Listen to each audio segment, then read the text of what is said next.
Hi good morning to all of you. और आज हम बात करेंगे 12th मैथमेटिक्स के बारे में। और आज हमारा इंट्रोडक्शन लेक्चर है। इस वीडियो में हम सिलेबस के बारे में बेसिकली डिस्कस करेंगे। तो सबसे पहले हम 12th के मैथ्स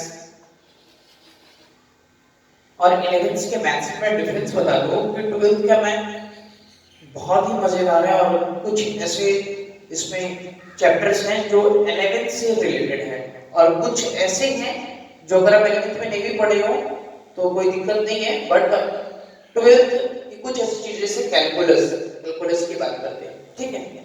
ये अगर आपने 11th में नहीं पढ़ा है तो आपको दिक्कत होगी इसको समझने में, इसके कॉन्सेप्ट्स को समझने में।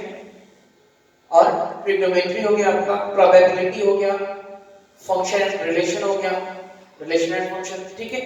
ये सब टॉपिक्स है जो रिलेटेड है और 11th का कुछ पार्ट में हमें पढ़ना है, उसके बाद हमें 12th में भी देखना है।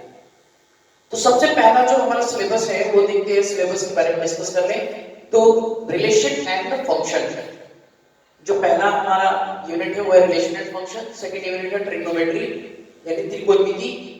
थर्ड है अलजेब्रा, बीजगणित। फोर्थ है कैलकुलस, कलन। फिफ्थ है वेक्टर एंड 3D यानी थ्री डायमेंशनल ज्योमेट्री, ठीक है। सदिश तथा त्रिविमीय ज्यामिति इसका हिंदी होता है।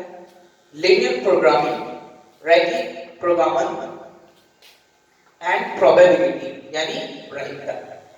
ये 7 सेक्शन है हमारे जो 12th के मैथमेटिक्स में हमें पढ़ने हैं और इसको मिला के कंप्लीट देखें तो 13 चैप्टर है यानी 13 चैप्टर हैं जो हमें इन सभी को मिला के पढ़ना है। अगर देखें बहुत सारी यूनिट्स में तो बेसिकली यूनिट्स तो कंप्लीटली 6 ही है, क्योंकि ये जो ट्रिग्नोमेट्री है इसका छोटा सा चैप्टर हमें पढ़ना है, इनवर्स ट्रिग्नोमेट्रिक फंक्शन, ठीक है। तो ये जो चैप्टर है ये रिलेशन एंड फंक्शन में इंक्लूड किया गया है, ओके। क्योंकि इनवर्स ट्रिग्नोमेट्रिक फंक्शन के बारे में पढ़ना है तो इसको फंक्शन में इंक्लूड कर दिया गया है। तो इसके बहुत सारे बुक्स में या फिर आप एनसीईआरटी बुक्स देखते हैं तो उसमें देखेंगे कि सिर्फ और सिर्फ हमें 6 ही यूनिट दिए हुए, यानी ये दोनों को मिला के एक यूनिट बन जाता है। फिर हमारा algebra, calculus, vector and 3D geometry और लीनियर प्रोग्रामिंग और प्रोबेबिलिटी हमें पढ़ना है। अब अगर इस पूरे सेक्शंस को देखें तो इसमें जो सबसे इंपॉर्टेंट है वो है आपका कैलकुलस, बहुत ज्यादा इंपॉर्टेंट।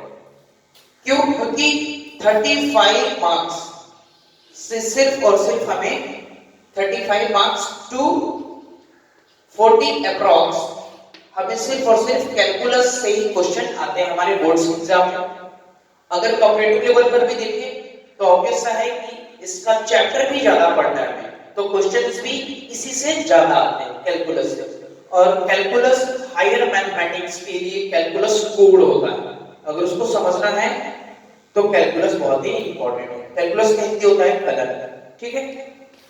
तो अब जो मैं बात कर रहा था आपको कि 35 टू 40 मार्क्स हमारा सिर्फ कैलकुलस से आता है, इसलिए कैलकुलस को समझना बहुत जरूरी है। इसके बहुत सारे बेसिक की पॉइंट्स को समझना जरूरी है क्योंकि ये बिल्कुल नया है। ये नया है, आपने इसे 10th में कहीं नहीं पढ़ा। हालांकि सारी चीजें उसी से रिलेटेड होगी जो आपने प्रीवियस क्लासेस में पढ़ी है, बट बिल्कुल नया होगा ये चैप्टर। तो इसको हम डिस्कस करेंगे। हालांकि ये मैं अभी बहुत सारे चाह रहा हूँ कि 12th का कैलकुलस एक तरफ से स्टार्ट कर दूं और एक तरफ से अलजेब्रा। तो आज के वीडियो लेक्चर में हम आगे अलजेब्रा पढ़ेंगे और कैलकुलस का भी क्लास में स्टार्ट कर दूंगा, साथ साथ अलजेब्रा भी चलेगा और कैलकुलस भी चलेगा, ताकि आपको 2 से 3 मंथ्स में कैलकुलस में पूरा खत्म करा के और फिर आपको एक रिवीजन क्लास में देता रहूं ताकि आप रिवीजन करते रहें, ओके। तो ये है हमारा पूरा सिलेबस है 12th का और इसमें 13 चैप्टर हैं जो 5 चैप्टर डायरेक्टली हमें सिर्फ और सिर्फ कैलकुलस से पढ़ने हैं। ये आपको समझ में आ गया होगा ये सारे। अगर कोई डाउट्स हो तो बिल्कुल आप मुझे कमेंट कर सकते हैं। अगर आपको किसी भी चीज के बारे में, मैथ्स के सिलेबस के बारे में डाउट हो या किसी भी चीज को लेकर डाउट हो तो आप मुझे मैसेज कर सकते हैं। और नेक्स्ट क्लास में हम लोग अलजेब्रा स्टार्ट करेंगे और अलजेब्रा के बारे में पढ़ेंगे, ओके।